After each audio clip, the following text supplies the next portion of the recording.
आज का एपिसोड आपको हिला देगा। सुकून का सबसे खतरनाक खेल, नहार की आखिरी उम्मीद, रूही की आवाज और दादी की जिंदगी तीर के आगे। क्या रूही आज सुकून को मात दे पाएगी? आज के एपिसोड 1425 में कहानी वहीं से शुरू होती है जहां कल का तूफान थमा ही नहीं था। नहार कमरे में बंद, पूरा परिवार सुकून के वशीकरण में कैद, और बाहर सुकून का एक ऐसा खेल जिसे देखकर किसी की भी रूह कांप जाए।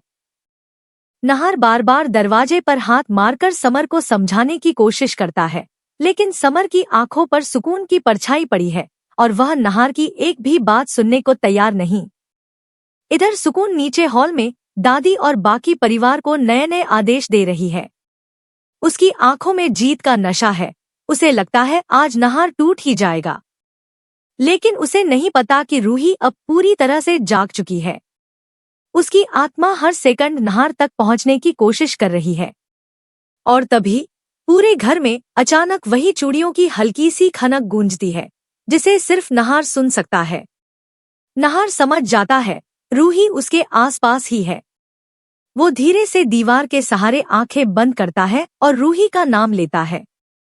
उधर रूही भी अपनी पूरी ताकत लगाकर नहार की ओर अपनी आवाज पहुंचाती है और पहली बार नहार उसकी बात साफ साफ सुन पाता है। रूही बताती है कि सुकून अब आखिरी वार करने की तैयारी में है।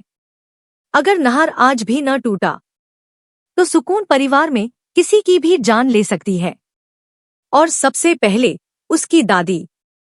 इधर हॉल में सुकून दादी को फिर उस टारगेट बोर्ड के सामने खड़ा कर देती है।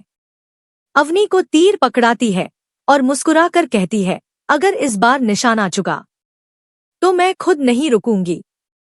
दादी मासूमियत से खड़ी है, उन्हें सच का कोई अंदाजा नहीं। रूही पूरी ताकत से नहार के दिल तक पहुंचकर चिल्लाती है, नहार जी, अब बस आप ही बचा सकते हैं। सिंदूर, वो सिंदूर याद है आपको?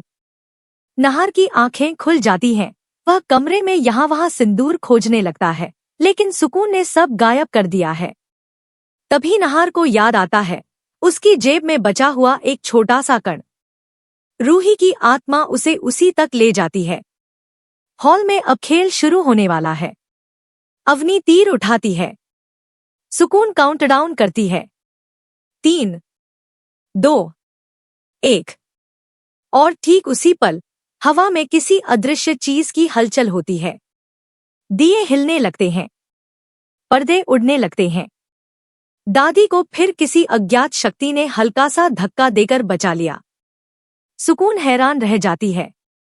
नहार कमरे से निकलने के लिए दरवाजे पर जोर से वार करता है। समर के हाथों का जादू धीरे धीरे टूट रहा है। रूही की आवाज और साफ और मजबूत होने लगती है। एपिसोड का अंत उस चौंकाने वाले मोड़ पर होता है। नहार दरवाजा तोड़ने ही वाला है।